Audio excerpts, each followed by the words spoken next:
Good evening and welcome to the Trent Advantage webinar series. My name is Sasha Trivet. I'm the manager of recruitment at Trent and I will be your moderator tonight.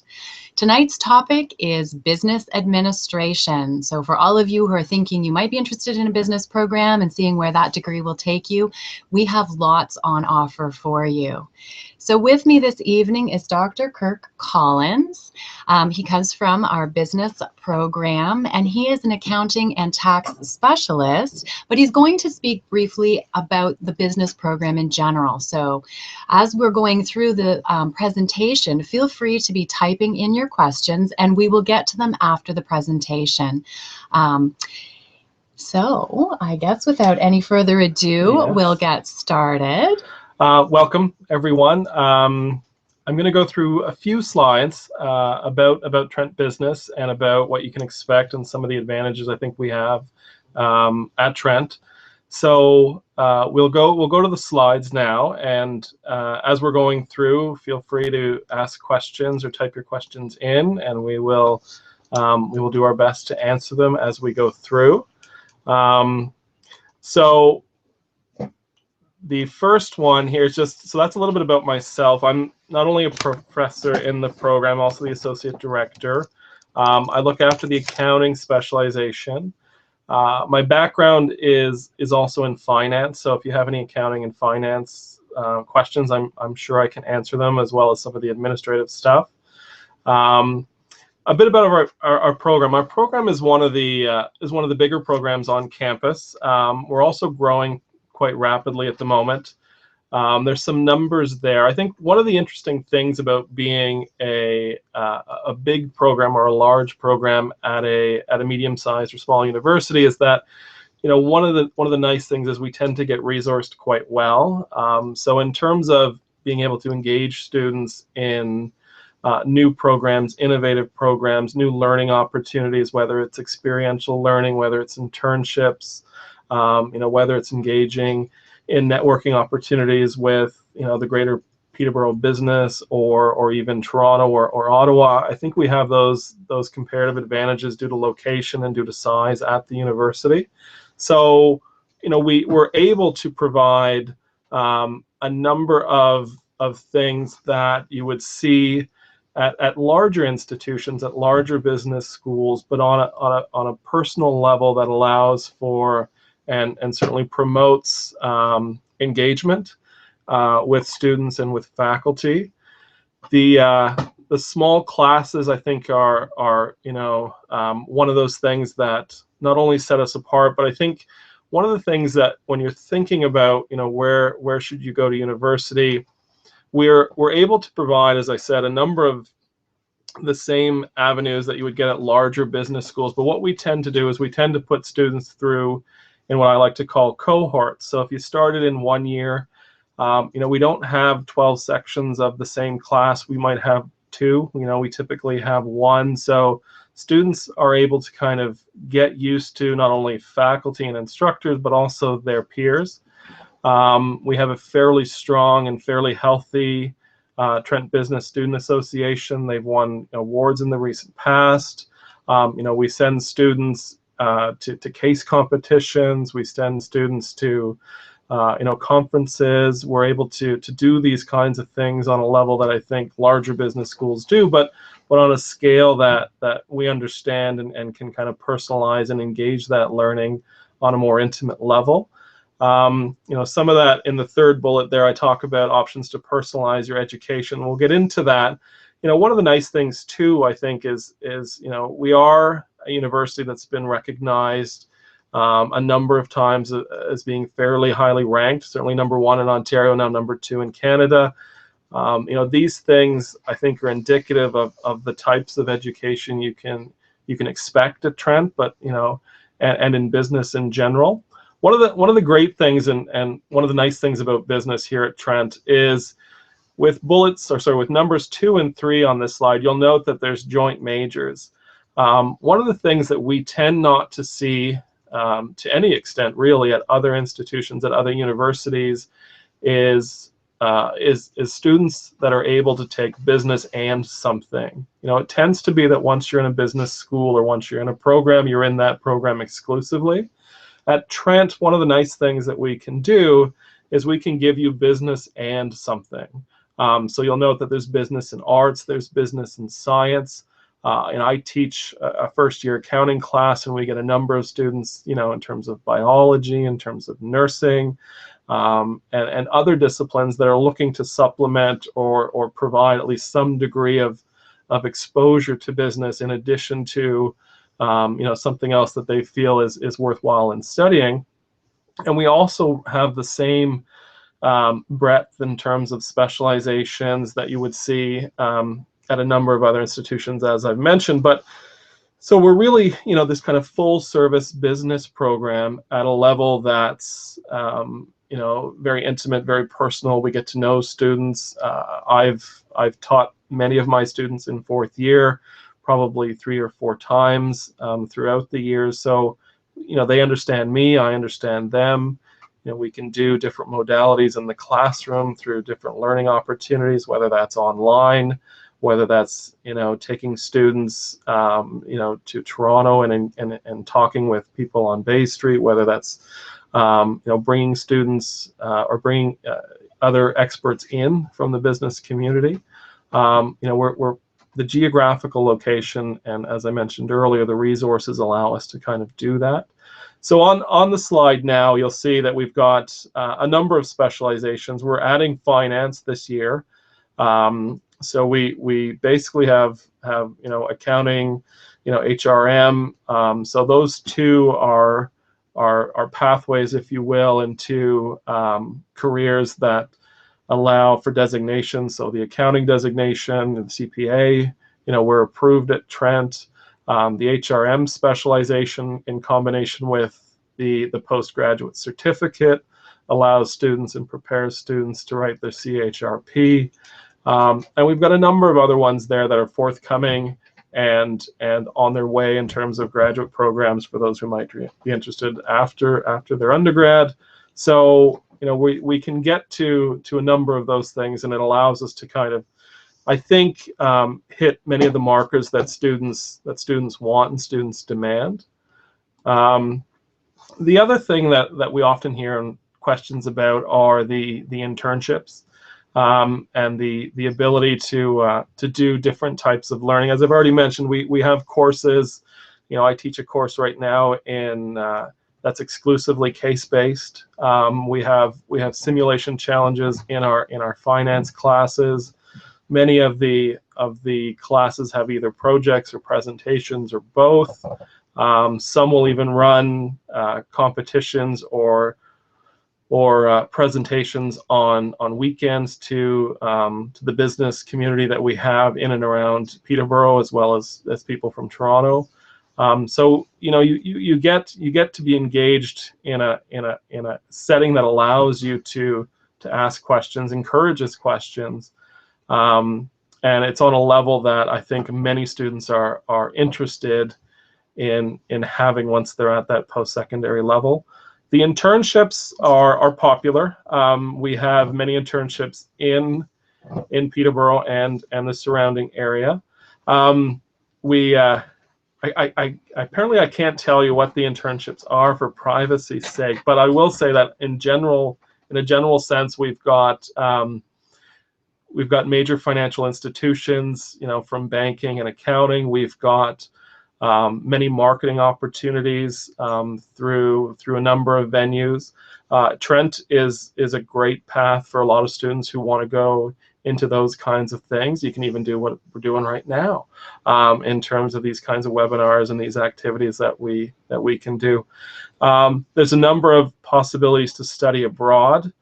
Whether it's in Australia. We've got a nice scholarship that was endowed through Justin Chu in terms of going to Hong Kong, and so there are opportunities there that if you want to get outside and you want to see the world, if you will, there are those opportunities that I think are good opportunities to have, and I think provide a well-rounded education for the people who choose to kind of engage in those activities.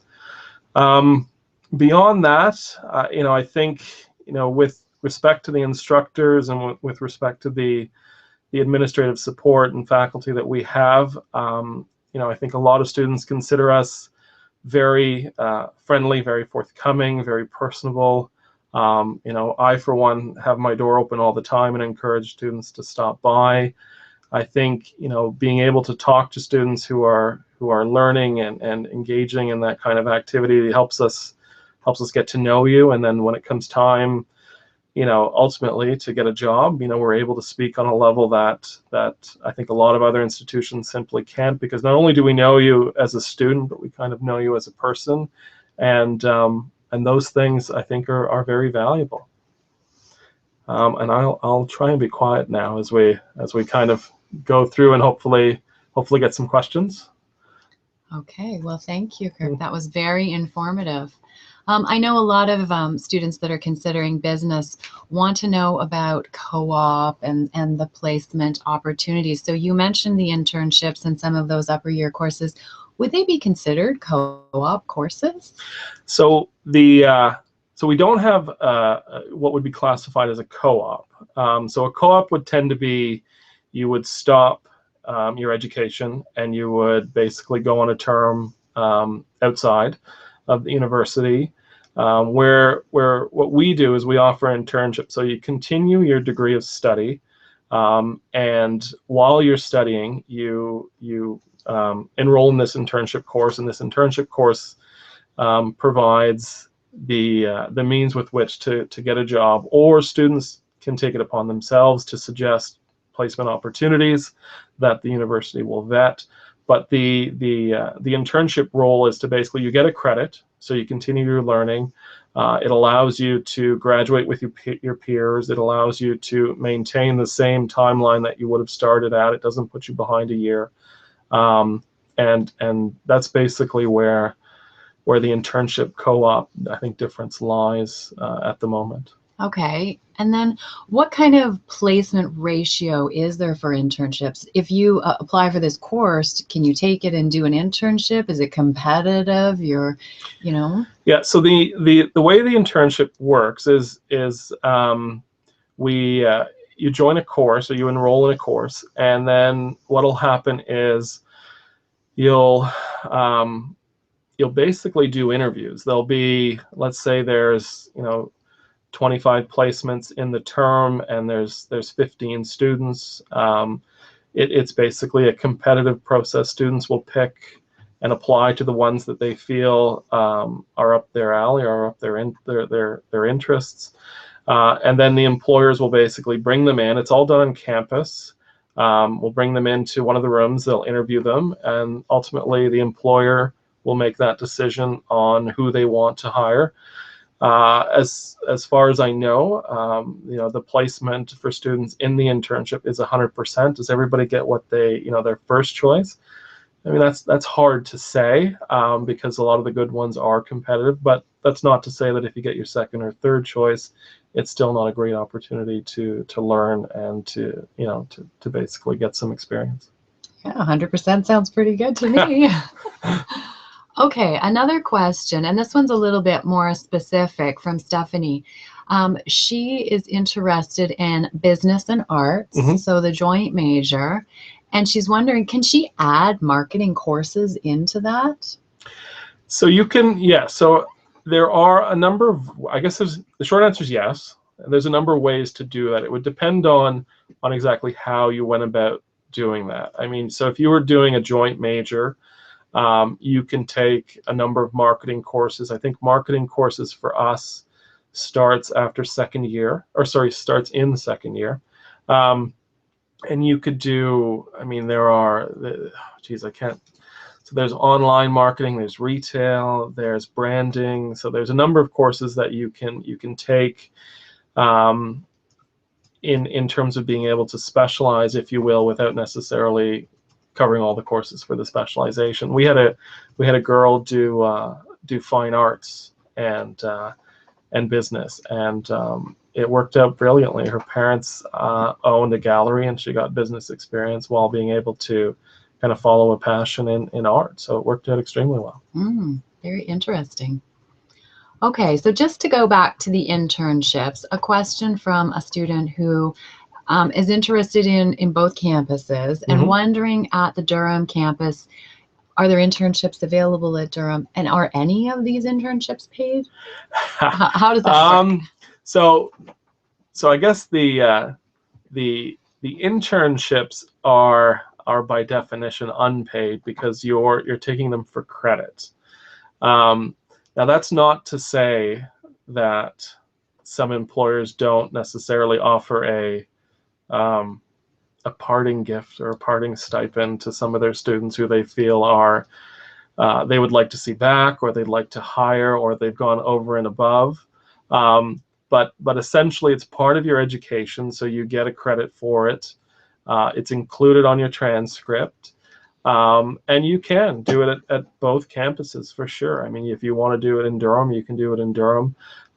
We've had students request, if they could do placements in Toronto. The only thing that you got to consider if you're going to do an internship is, because you're still continuing with your studies, you've got to be able to get to the internship and get back to campus, probably in a 24-hour turnaround. It's not spending, 2 or 3 weeks or a month off campus and then coming back, or 16 weeks like a co-op might be. It's you might do, Tuesday, Wednesday at your job this week, or you might do Thursday, Friday next week.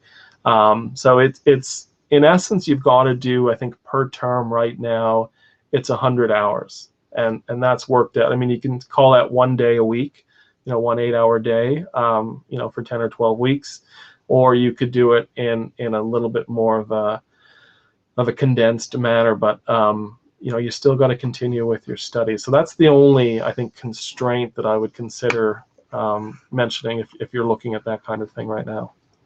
Okay, thank you very much. And you mentioned that business is one of the bigger programs at Trent, and one of the more popular ones. What kind of typical class sizes would students expect to have in their first year, and then maybe does that change as you go up? Yeah, so basically when you get to Trent, it's one of those things where you can kind of choose your own path. If you're considering business, there's 2 courses that we ask you to take in first year. You don't have to declare as a business student, but we want you to take Admin 1000 and we want you to take Admin 1021. So 1021 is a course that I've taught, and it's an intro financial accounting class. We've got roughly 200 students in that class. You'll sit for about a 2-hour lecture, but we, as I mentioned before, we tend to like to personalize things. So what we do for the last hour at different times throughout the week is we'll put you in a seminar with roughly 25 students. So there's obviously a number of those seminars, and those are run based on the lecture and based on trying to get you practical hands-on experience to what we've done in terms of the theory.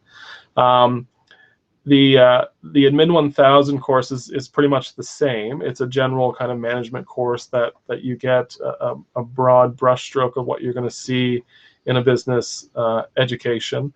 The one thing that I would mention with those 2 courses is those tend to be courses that many students will take.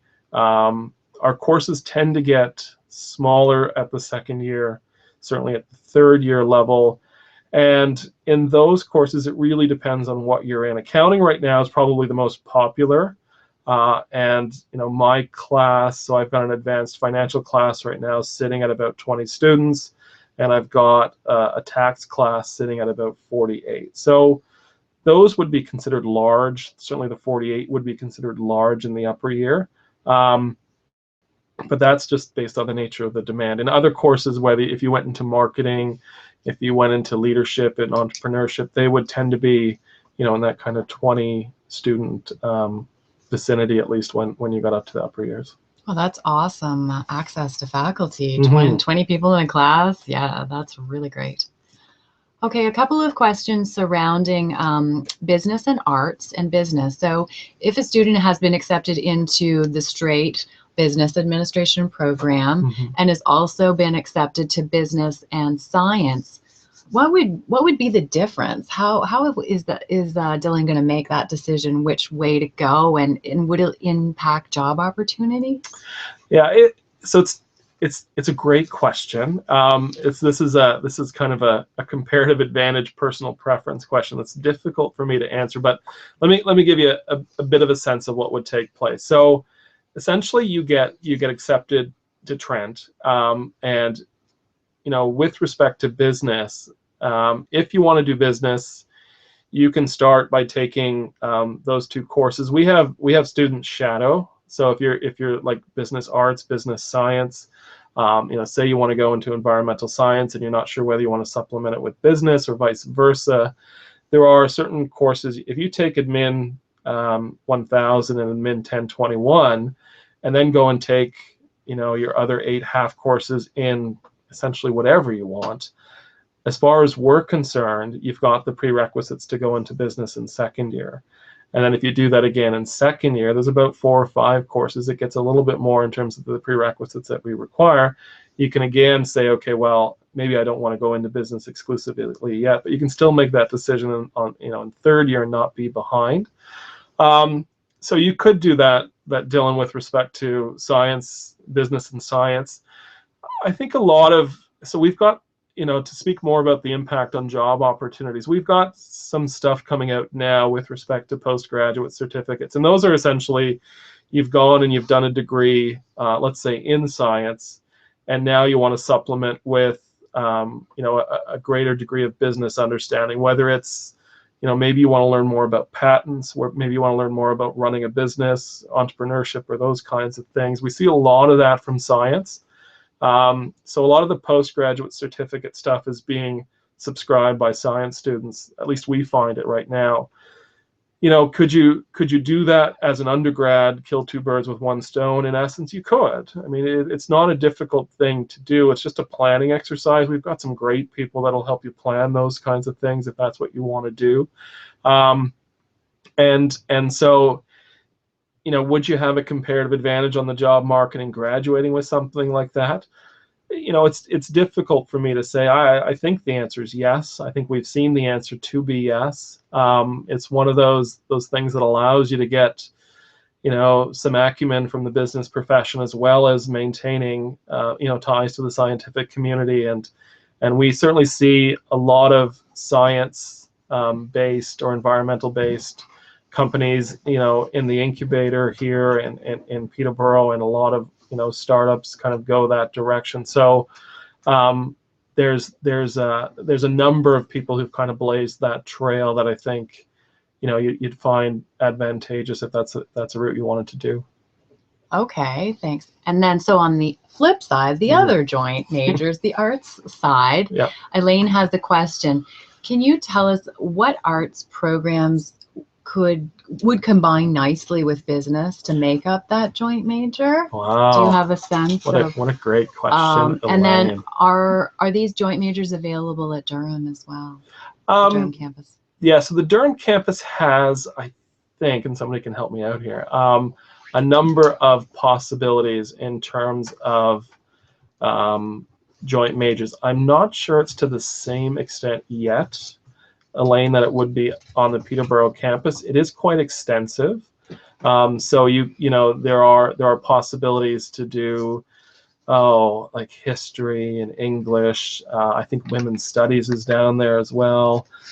So media, psychology. So there's a number of those there. Certainly we have all those here in Peterborough as well. When I did my undergrad, not to bring myself into this, but I did philosophy and economics, or philosophy and business. I think it makes for a great, combination in terms of art and business, that you get some right brain and some left brain stuff in your degree. And one of the things that Trent allows you to do that I think is fairly unique is it allows you to basically explore those possibilities. But whether it's English, whether it's history, any of those kinds of, arts departments, that they'll all make fairly decent combinations, if you will, with respect to what you can do, and both while you're here and afterwards. Definitely. I remember one of my colleagues, she came and she did a joint major with cultural studies because she wanted to open her own theater one day. So she had the theater aspect on the one side, and then she had her joint major BBA on the other. So she knew all of the business practices for owning your own business, which your theater would be. So that's interesting. I think there's lots of great combinations out there. Okay, so within the, oh no, here's a question about math. Everyone's concerned about math. So if a student in grade 12 just has data management and doesn't have any of the other 4 U maths, will they be disadvantaged in any way? I don't think you're disadvantaged. It depends on how quantitatively able you are, I suppose. If math is one of those areas you want to stay away from, then you could easily make that choice once you're here. I don't think I would make the recommendation to go into something like finance if math is not a strong suit. So we get a number of these types of questions, whether it's on these kinds of webinars, whether it's at the Ontario University Fair or even open houses here.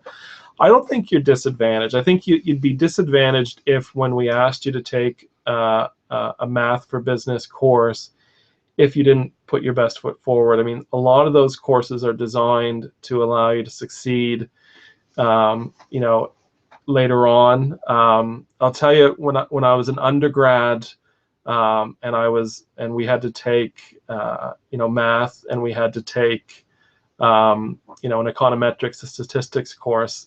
I always tell my first year students the 2 courses I hated the most as an undergrad were math and stats and econometrics, and the 2 courses that I use the most right now are math and stats and econometrics. So it's one of those things that, consider it your vegetables. Eat them and move on to something more palatable if that's not what you want to do. But it is something that, even if you've only got data management, you're going to be fine, because we walk you through the basics and we build it up from a small foundation into something much more elaborate. So, if you're willing, right, then that's all we essentially need, and we can take you down that path. Great, thank you. So for the straight up BBA program, what are the typical first year courses? Just maybe, I don't know, a couple of the big ones. Yeah. So the 2 courses that we do are the Admin 1000, which is kind of a general management, and then the Financial Accounting 1. So every student would basically do those in the BBA. Some other things that students will often take are Computing and Information Systems. They have I think it's the Digital World.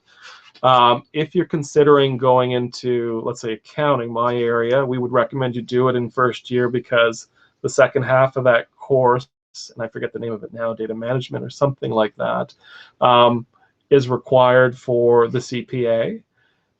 So we get a lot of that. We get a lot of students taking psychology. First year psych is a fairly well subscribed and large course. And so it really depends. I mean, you can run the gamut from courses in philosophy and history and math and science, and still, as long as I said you take Admin 1000 and 1021, you're good to go for second year in business. Perfect, thank you. We have Caleb interested in the Entrepreneurship Specialization. Are we concerned that some of these specializations might not be offered down the line? Can we give Caleb a guarantee that it's still going to be offered in his third year? My A1 guarantee that it's I would be surprised on a number of avenues if it wasn't still there, Caleb, for my lifetime at Trent. One of the reasons why, and I'll give you an example, is we're building a new student center. And in that student center is essentially going to be an entrepreneurship hub for students from all disciplines. We have a Trent Business Council where there's a number of very successful entrepreneurs that sit on it. This is something they're excited about. This is something they're willing to lend their time to. We've got, I think, a fairly healthy entrepreneurship society on campus. If this went away, I would be, shocked, I think, to put it mildly. So, will it be there? I would say, if I can provide a degree of assurance without saying 100%, because I can't obviously be sure that we won't, necessarily all be gone at some point. But I would say it's safe in its specialization right now. That's great news. Yeah, and I'd also say too, Caleb, I think one of the things that we find students are interested in is seeing more as opposed to less, right? Entrepreneurship stuff, whether that's through, experiential learning or whatnot. I think those courses are fairly well, entrenched in the philosophy that is Trent Business. Okay, great. So can you tell us a little bit, if someone was interested in the joint major with forensics and business, is it like 50% forensics and 50% business? That's a good question. I think it's again, somebody might be able to, I think it's roughly, it is. I think it's essentially, if you're going to do a joint major, and if you consider it to be, call it, 20 credits in terms of what's going to take place, it's awfully close, if not right down the middle to that 50-50. Now there's going to be some courses that the university requires you to take, whether that's an arts course, whether that's a course outside of your main discipline. So there's some small print there that regardless of where you go, all universities will require that. But give or take, if it's 55-45 or 40-60, they're fairly close in terms of being able to do those joint majors together, regardless of what they're in. Okay, thank you.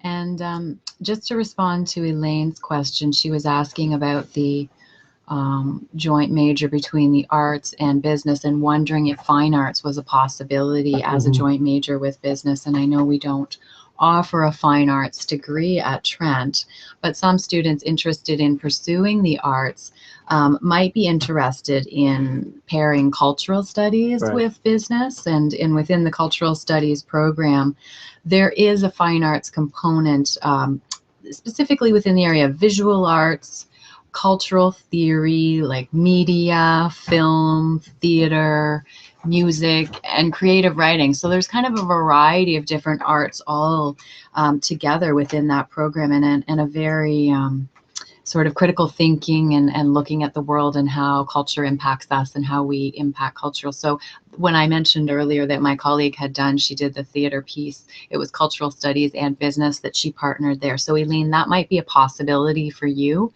if you're thinking about the joint major in the arts. Okay, I'm going to move on to Ty. Ty, if I wanted to take an economics specialization, what would be a good first year course? So if you're going to do economics, which is what I did my undergrad in, you would take basically intro to microeconomics and intro macroeconomics. Those would be the kind of the first two that would be in the sequence of the specialization. They're also ultimately in the end required by business in terms of being able to get that, being able to get the BBA. So we, I'd first suggest those. I'd suggest too that if economics is something you're interested in, I would look towards potentially doing a first-year math course, whether it's like calculus or whether it's algebra. I mean, you can make the choice. I think you can't go wrong, Ty, if you want to do economics by taking more math. And I think it just sets you up for the specialization and sets you up for taking other courses if you wanted to. We've got a good and well-subscribed course in financial economics, combining the best of finance and economics together. Math is required, and that's at an upper year level. So if you set yourself up with the foundation, I think you'd be good to go in whatever direction you wanted to go in. Okay, great. Another question. If I were to do a joint major, say a business and arts, would I get a BBA, a BA?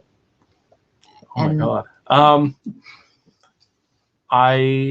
Somebody help me with this. I think the I know answer is the answer. okay, go by all means, Sasha. I'll try. Yeah. I believe it is a BA with a specialization in Bachelor of Business Administration. Okay. And a specialization in the other joint major. So if you're studying history, then it would be in history or English or cultural studies. Okay. Okay, excellent. All right. Nicole, is it ever too late to do a joint major? I'm assuming you mean within the 4 years or within the. It's never too late. I mean, it depends how long you want to stay, I suppose. It think of it in a way that once you come to Trent, you've got. I mean, to say they're endless, I mean, it's probably a misnomer, but there are a number of avenues that you can take, and they are quite extensive. Come second year, are those by happenstance, whatever you've chosen in first year, do you necessarily reduce the amount of joint majors you can do? Sure, right? Because you want to be able to get, you have to be able to get the prerequisites. So for instance, psychology, right? If you wanted to combine psychology with business, we only require a couple of courses in first year in business that you have to take to basically be able to do the prereqs, because you can do,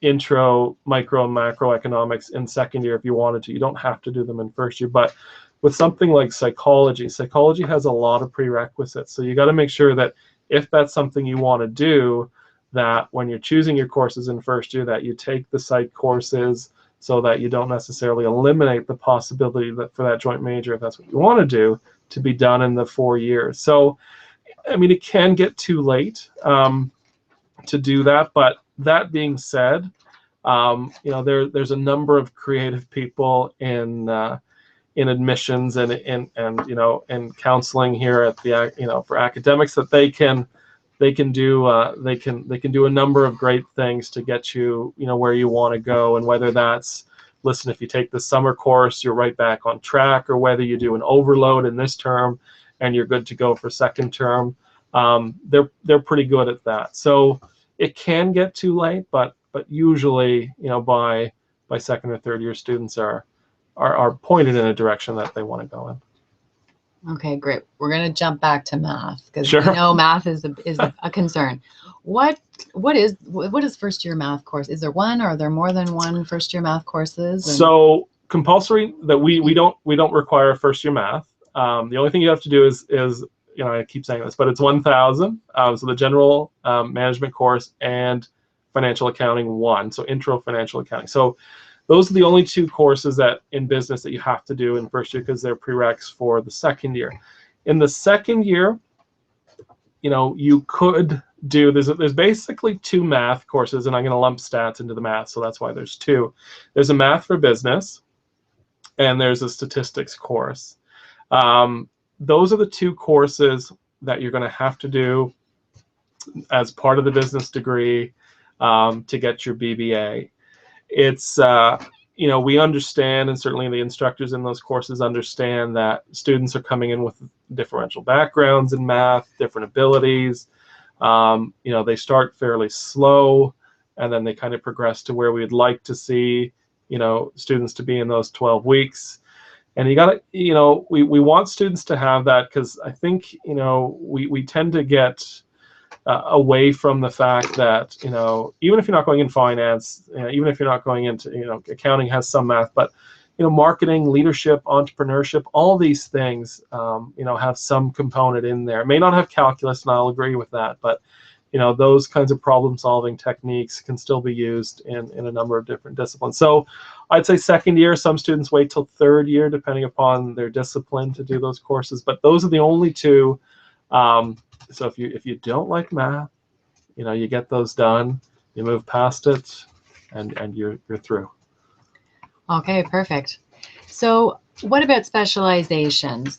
If someone's uncertain, could you do 2? Is there room in your course? Right now, I'd say I don't think there is a possibility to do that, as far as I know. So it would basically be, you can meet the requirements of 2, but you'd have to pick one to have, I think, on your transcript.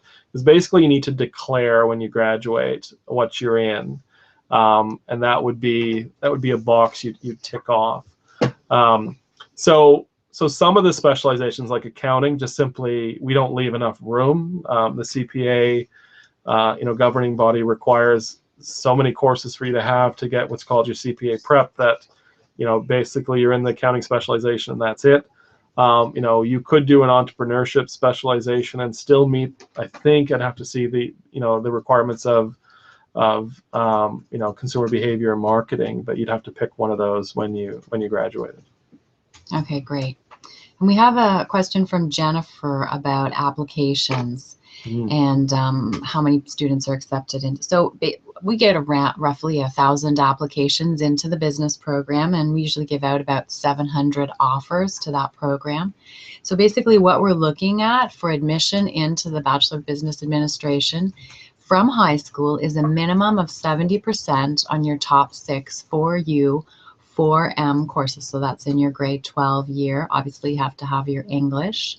And if you are meeting that minimum, you will be considered for entrance into the program. Of course, we hope that, that is a minimum. So we're looking for higher grades. If you're coming with 80% or higher, there's scholarship money.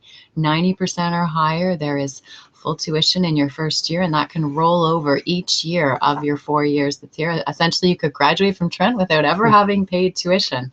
So the grades really do make a difference in helping you pay towards your university education. Okay, another question about business and media studies joint major. I know that the media studies program has a really great focus on a variety of different media practices and like shooting film, delivering radio broadcasts, using 3D printers, a lot of different things. So how would this kind of combination set someone up? Any ideas where they might go with this combo? Something like that, I'm not sure, is it Darren? I'm not sure whether you're thinking of opening a business, whether you're thinking of something entrepreneurial with that. Certainly I think with the acumen that you require in a business degree in combination with media studies, sets you up for that entertainment industry if that's something you're striving towards.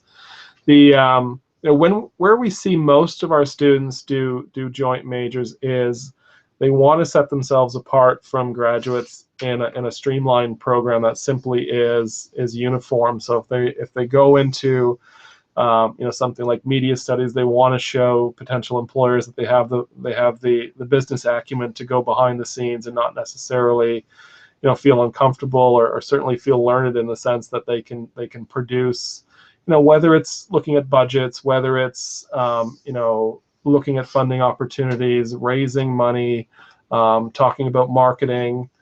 So those kinds of aspects, I think, you kind of get the best of both worlds if that's something that you want to do. Now, joint majors, by definition, require more courses as compulsory in the sense of you have to complete A, B, and C to be able to say you're a joint major in whatever it is you want to joint major in.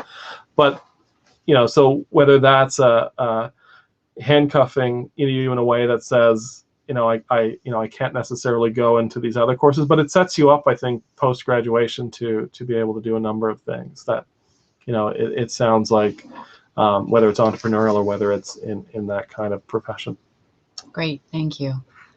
I'm just going to digress for a moment. We have a few questions about the scholarship, so Sure. I did want to address that before we move on to the other questions. So yes, you will automatically be considered for entrance scholarships when you apply. So we're looking at, once again, if you're coming from high school, your top 6 4U 4M courses within your program.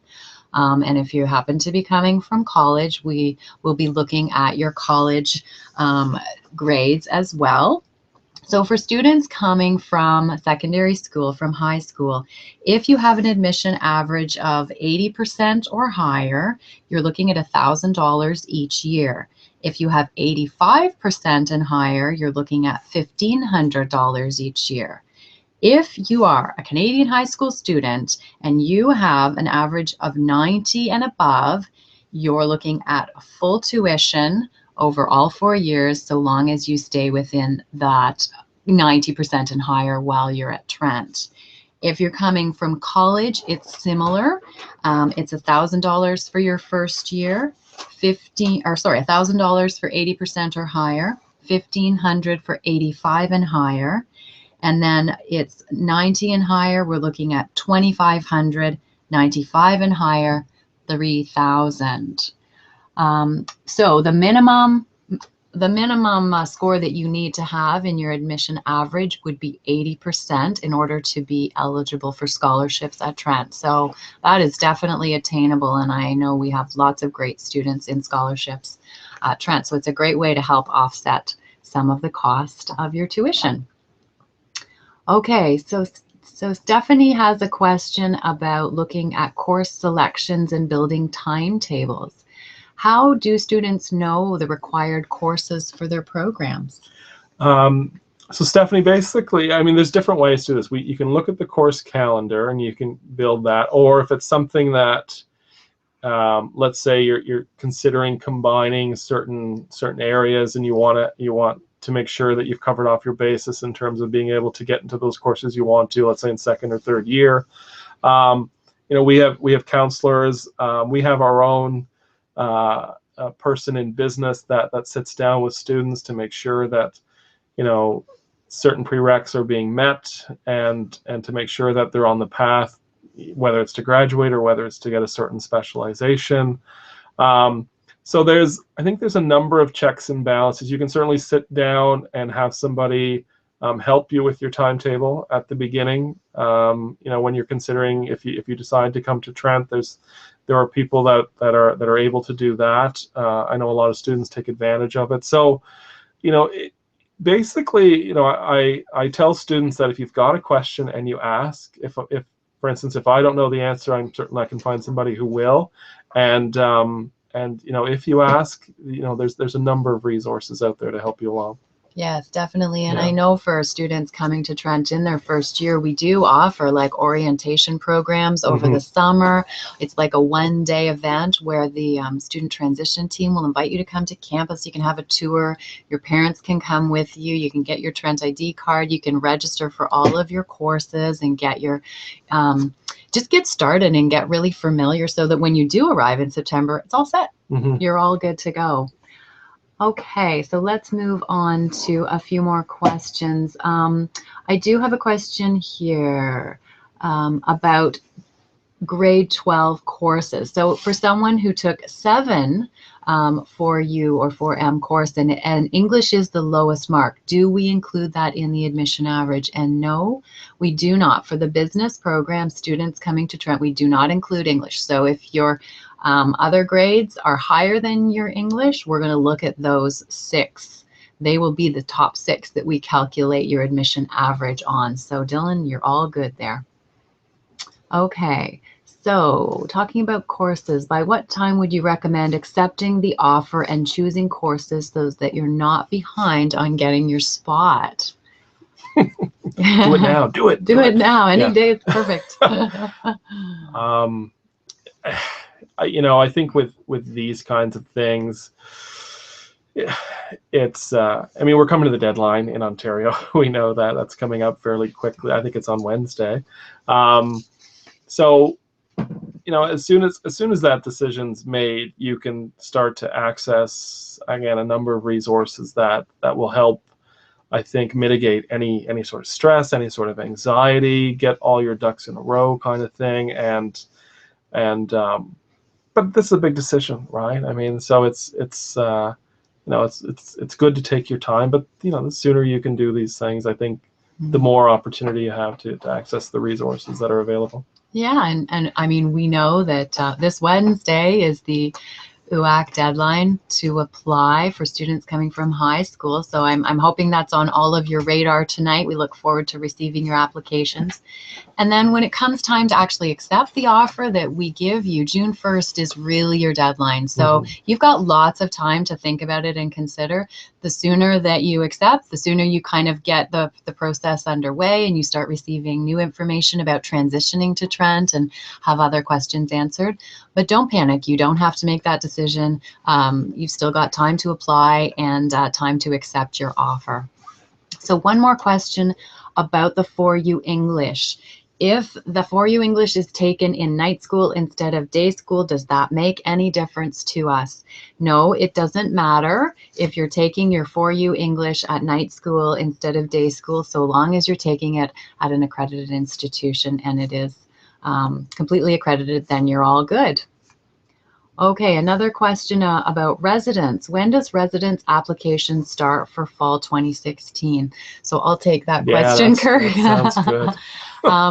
Yes, the residence website will be open at the very beginning of March. So long as you're applying between March and the deadline, which is the beginning of June, you are guaranteed a spot in residence at our Peterborough campus and our Durham campus if you're applying to Durham as well. So that's the time frame when you want to apply for residence. Now, we will guarantee you a spot. We will not guarantee your first choice. So we do have a variety of residences and we do have a variety of rooms within the residences. So the best way to know which room and which residence you would be interested in applying to is to come for a tour or an open house event where you can have a look at some of the residences, and that will help you make your decision. So although we don't guarantee the room choice and the residence choice, we will guarantee you a spot in residence if you're a first-year student at Trent. And that website is trentu.ca/housing. So if you wanted to go to trentu.ca/housing, there is more information about applying there as well. All right, what's next in our question list? Oh yes, MBA path for postgraduate studies. Is there a recommended pathway for to move on to an MBA? You know, so I guess my short answer to that, Chad, would be no. There's different ways to get to an MBA, and there's different avenues. There's probably more avenues than you can possibly imagine at this point. It used to be when I was coming through that every MBA at that point was you had to go out and work for a couple of years, then you could go back and do your MBA. Now there's direct admissions MBA from your undergrad that a number of schools are offering. MBAs that specialize in, you name it, they're out there, whether it's finance, whether it's accounting. It really depends on kind of the foundational stuff that you'll get in a business program. So, you consider things like, basic accounting or finance, marketing, leadership, or management, I guess, instead of leadership, or OB, those things that you get at kind of that first and second year level. And then beyond that is basically, your preference to how you want to complete your degree. There is no path that I can think of that you would, mitigate your opportunity to do an MBA if you chose to do it. Even a lot of the joint major programs set you up to do MBAs at a number of institutions now, either direct entry after you graduate from Trent, or after working a few years or a couple of years. So, it's one of those things that you can rest assured that pretty much any path you choose that leads to a BBA is a path that will lead you to a successful MBA. That's good news. So Jennifer has a question about when offers go out. So Jennifer, we have started sending offers, but for all of you that are just waiting for the deadline to make your application, don't worry, we've got more coming. So in the next couple of weeks, we will be sending out offers. And then we just keep sending offers out as we get grades from your high school and the institutions that you're coming for. So the offers will keep coming out, so keep checking back with UAC to accept your offer. All right, question from Trevor. Trevor's in his 5th year at high school. What would we look at for someone like me on a transcript, and also does taking the same course twice have a penalty at all? So no, it does not have a penalty. We will always take the higher grade, so presumably your more recent grade on repeating courses. So for sure we're going to take that. We don't, it doesn't matter to us if you're in your 4th year in high school or your 5th year in high school. We are looking at your top 6 4U 4M courses, and your repeated course, we're going to take the higher grade of those courses. Okay, another question about scholarships. If you wanted to apply for prestigious scholarships, when would they be available, and would it be beneficial to apply early? So in my recollection, the application for scholarship, for the prestigious scholarships, will be coming out soonish in March, I believe. So what we're looking for students that are applying to prestigious scholarships is, we're looking for students that have great grades. So you want to be in competitive 80, 85, 90% scholar. And as well, you need to submit an application for this. So we're also looking for students that not only have great grades, but they're involved. So you're involved in your high school, you're involved in your community, you have great grades, and you're a busy student, and you can hold it all together. So that's why the application piece is important, because we want to see what else you're doing beyond your grades. So the application will be made available April 1st. So you got a bit of time to prepare for that. And my mistake, it is due April 1st. So if you wanted to go to the scholarships website and check out the prestigious scholarships, the application is there, and just make sure that you submit it by April 1st. If you have any other questions, I'm sure that the scholarships office would be happy to help you, and there's a link on that page to click. Okay. So Jared, if I was accepted into the BBA program and wanted to do a joint major in forensics, when do I need to tell the school? Pre-admission, during course, or during the course selection stage? Okay. So either, really. Yeah, I mean, it's, I guess it's one of those things, Jared, where you can, as long as you look at the course requirements, and that's something you're thinking of doing, and you take those prereqs that are both in forensics and BBA, you're pretty well covered, right? To do that path, whether it's strictly one or strictly both, or whatnot. So you don't necessarily need to inform anybody at that point. You just need to make sure that you're taking the courses that are required. And as we said, there's a number of avenues that people will help you with if you feel that you want to have some assurance that you're on that correct path. Great, thank you. Question from Chad. With regard to early acceptance, is there any benefit for my choice of residence if I accept right away?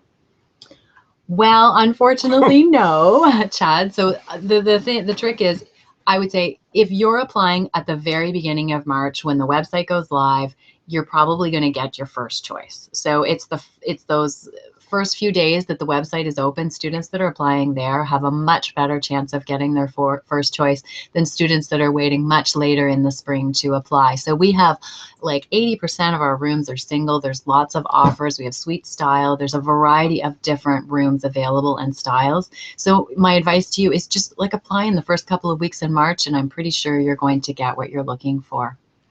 And another question, I've been accepted early. Is there any condition to the offer? Is a certain average required? So the conditions for offers are, you must complete your OSSD. So you have to graduate from high school, which is quite important for all university applications. You need 6 university or mixed level courses in your grade 12 year. And we want you to have 70%. Those are the requirements that you must have to be accepted at Trent University.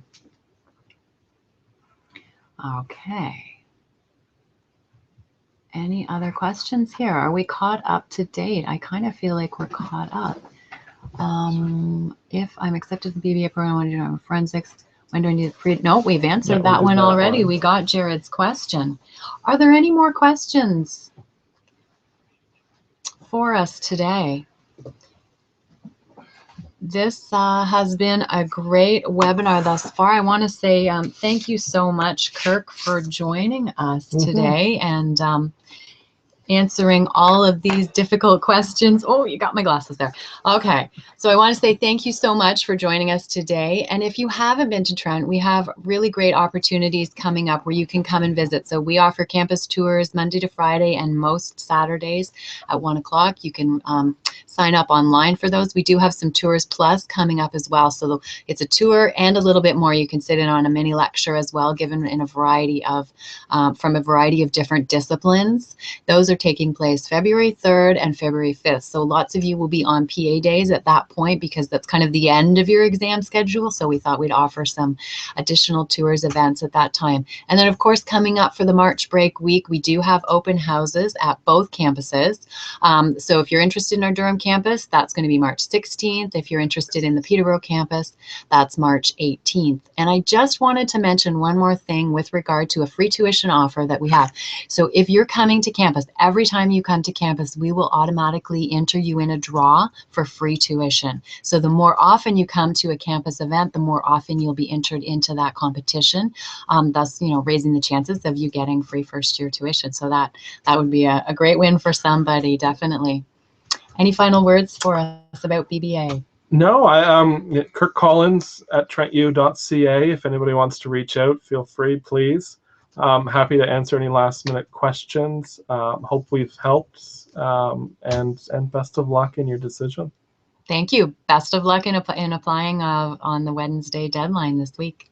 Take care. Thank you for joining us. Bye-bye.